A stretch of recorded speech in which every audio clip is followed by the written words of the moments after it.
Not Your Mama's Feminism, The Policy and Practice, Survivor Voices carefully curated.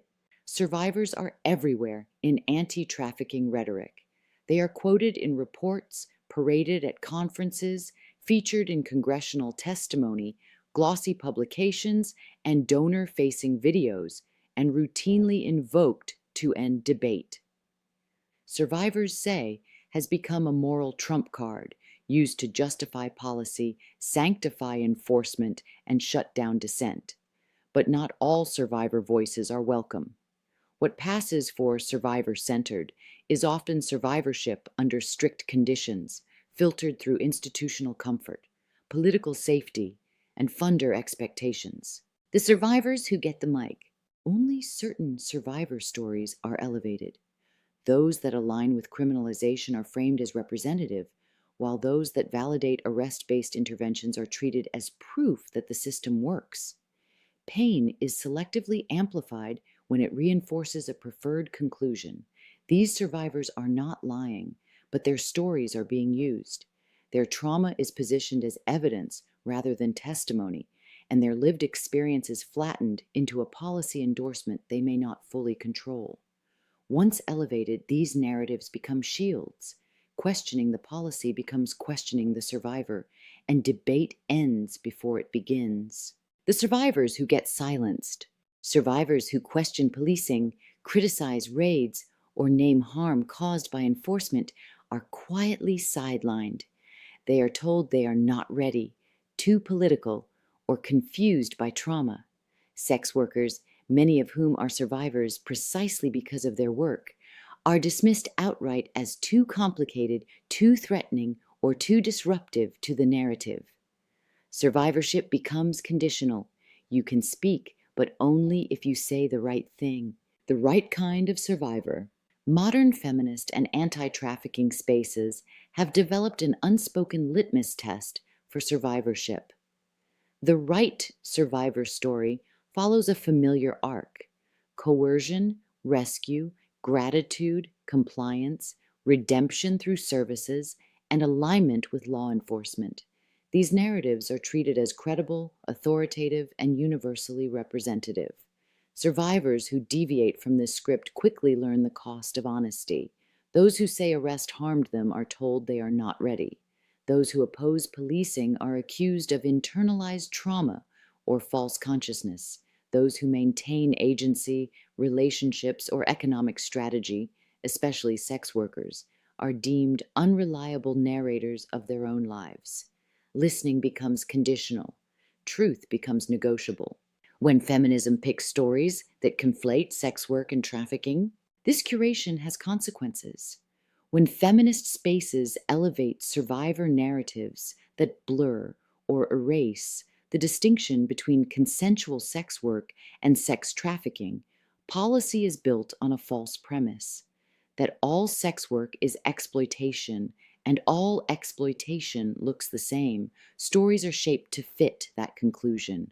Arrests are retroactively labeled as trafficking. Consent is dismissed as impossible. Survival strategies are rewritten as coercion because the framing is more fundable, more shocking, and more politically useful.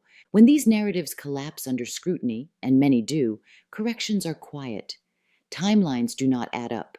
Court records contradict testimony. Investigative reporting reveals consensual sex work repackaged as rescue.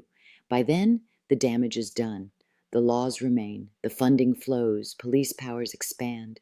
The worst case outcome is not merely flawed policy, but systemic harm. Treating all sex work as trafficking widens enforcement, increases raids, loosens definitions, and turns anyone selling sex into a presumed victim or a presumptive criminal, often both. Actual trafficking survivors are swept into this dragnet, misidentified, arrested, detained, deported, or returned to unsafe conditions because systems trained to see prostitution cannot accurately identify coercion. Resources are diverted from long-term support to spectacle, stings, and statistics. At the same time, credibility erodes. When high-profile trafficking stories are later shown to be overstated or false, skepticism hardens. Survivors facing extreme violence are doubted. Reports are questioned. Help is delayed or denied. The very people these policies claim to protect become harder to protect in the first place. Meanwhile, sex workers and survivors who raised concerns early, who said this isn't trafficking or this framing will hurt people, remain excluded for being divisive, even as the systems built on conflation continue to grow unchecked. Conflating sex work with trafficking does not strengthen survivor protection. It weakens it by making exploitation harder to identify, easier to misuse, and more dangerous for everyone caught in the middle. What happens when the survivor picks feminism? When a survivor picks feminism, as it is currently practiced in many anti-trafficking spaces, their story often stops being theirs. It is shaped, smoothed, and edited for impact. Accuracy and complexity give way to usefulness. Survivors are rewarded for telling stories that validate existing frameworks and punished for telling the truth when that truth complicates policy. This is how feminist spaces end up elevating survivor narratives that later collapse under scrutiny. Arrests are reframed as trafficking. Consensual sex work is recast as rescue because it raises more money and passes more laws. Investigative reporting eventually exposes the gaps, but by then the damage is already done. Corrections, when they happen at all, are quiet. Apologies are rare. Retractions do not travel as far as the original story. The survivor may disappear from the stage, but the policy remains in place. The funding continues. Police powers expand. Feminism moves on without reckoning. And when survivors try to interrupt this, when they say this isn't what happened, they are labeled divisive. Their motives are questioned. Their credibility is chipped away. Sex workers and survivors who flagged inconsistencies early are pushed further to the margins even as the stories they challenged quietly fall apart. Choosing feminism in this context often means choosing silence over truth. It means learning which parts of your story are acceptable and which must be cut. It means understanding that your value lasts only as long as your narrative remains useful. The cruel irony is that feminism claims to amplify survivor voices, yet often teaches survivors that survival is only legible when it confirms power, not when it challenges it. When survivors pick feminism as it exists now, they do not gain protection. They inherit responsibility for policies they did not design, harms they did not intend, and systems that will not defend them once their story stops working. That is the cost no one puts in the brochure. Follow the money, find the filter. This is not accidental. Funding structures reward alignment. Organizations dependent on government grants, law enforcement partnerships, or prosecution-tied metrics quickly learn which survivor voices are safe to elevate. Safe survivors do not complicate arrest statistics, question raids or police budgets, or demand decriminalization. Dissent introduces uncertainty. Complexity threatens deliverables. Survivor stories that challenge enforcement-first models risk destabilizing entire funding pipelines. Over time, this produces a curated ecosystem of survivorship, a narrow slice of experience polished and repeated until it appears universal. Sex workers, survivors, feminism refuses to hear. The most glaring exclusion in this ecosystem is sex workers themselves. Sex workers survive violence, poverty, stigma, and state harm at extraordinary rates. Many enter the trade through constrained choices and survive because of it. Many experience exploitation within criminalized systems, and many navigate abuse precisely because criminalization cuts off safer alternatives. Yet feminism continues to treat sex workers as either victims in waiting or ideological contamination.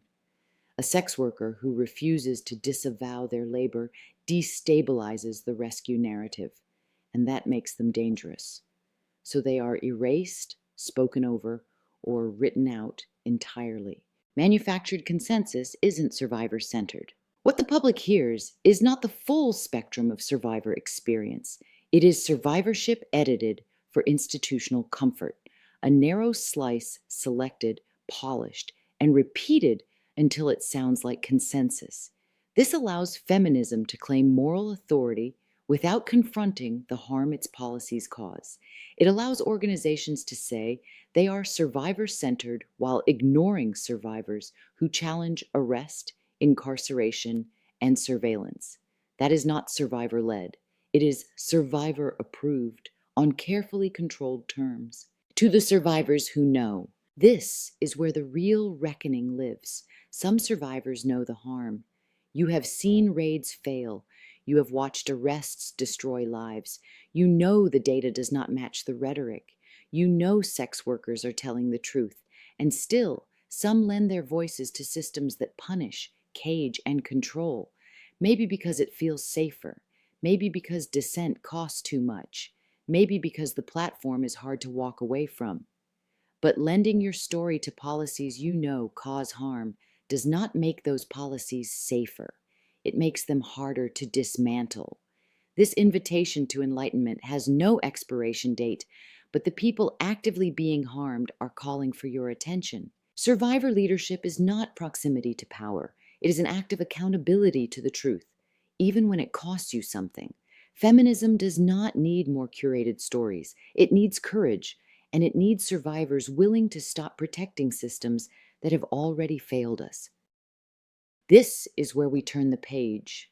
Next, we're launching a new series, The Pink Patriarchy, the softer side of power, a deep dive into how control survives by putting on a kinder face. We'll be examining the systems that trade overt punishment for care, swap handcuffs for clipboards, and rebrand coercion as compassion. This series will trace how feminism, nonprofits, and institutions reproduce the very hierarchies they claim to dismantle, just with better language, better lighting, and better PR. If Not Your Mama's feminism asked hard questions about who gets heard, the pink patriarchy will ask the harder ones. Who still holds the power when everything is supposed to look progressive? Stay with us. We're just getting started.